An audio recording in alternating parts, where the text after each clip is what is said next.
Assalamualaikum warahmatullahi wabarakatuh. Hai anak-anak semua. Pada pertemuan kali ini kita akan membahas tentang tema 8, subtema 1 pada pembelajaran keempat. Nah, adapun tujuan pembelajaran kita hari ini adalah sebagai berikut.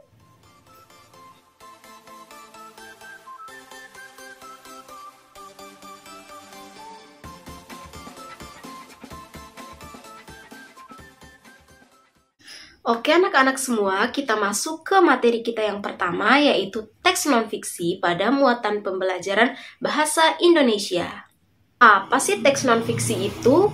Jadi, teks non-fiksi adalah tulisan yang bersifat informatif yang berbasis data atau fakta yang sebenarnya. Teks non-fiksi itu berupa apa saja sih? Jadi, teks non-fiksi itu berupa buku, makalah, berita, biografi, artikel, dan masih banyak lagi.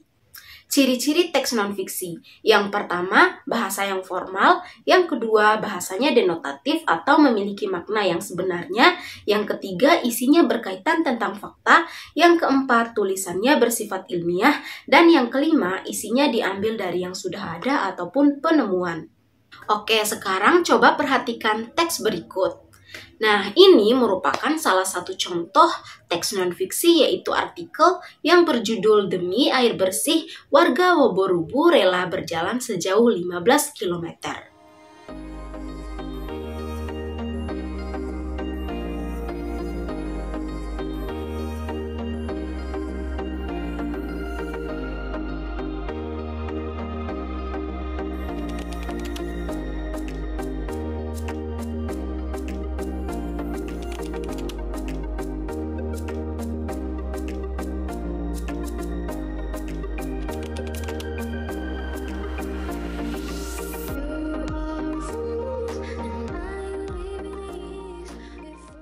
Setelah kalian membaca teks tersebut, sekarang coba kalian jawab pertanyaan pada tabel berikut.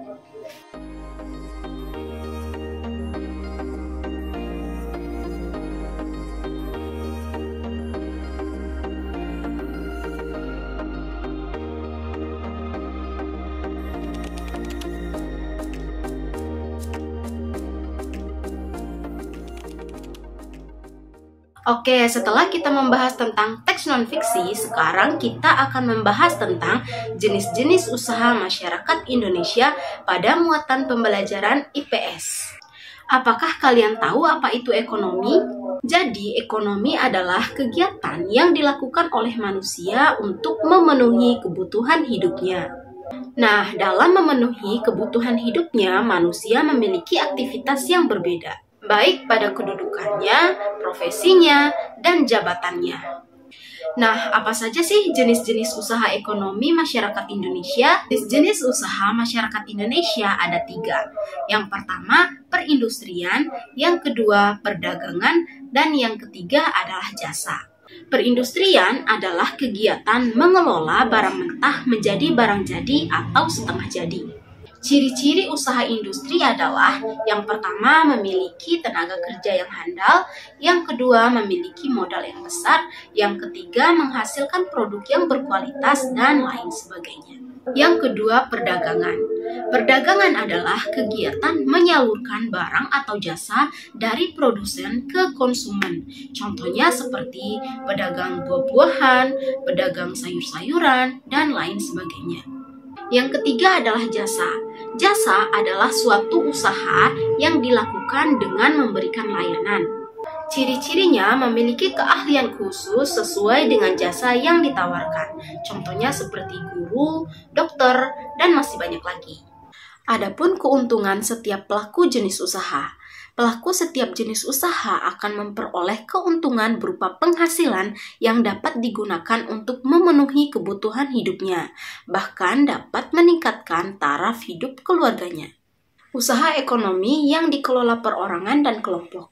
Yang pertama, usaha ekonomi yang dikelola perorangan. Nah, usaha yang dikelola perorangan adalah usaha yang dikelola sendiri atau satu orang saja.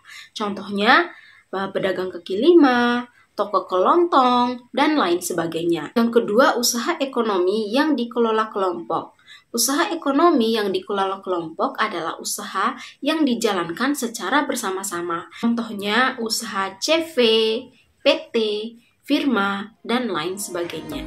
Sekian pembelajaran kita hari ini. Sampai jumpa di pembelajaran selanjutnya. Wassalamualaikum warahmatullahi wabarakatuh.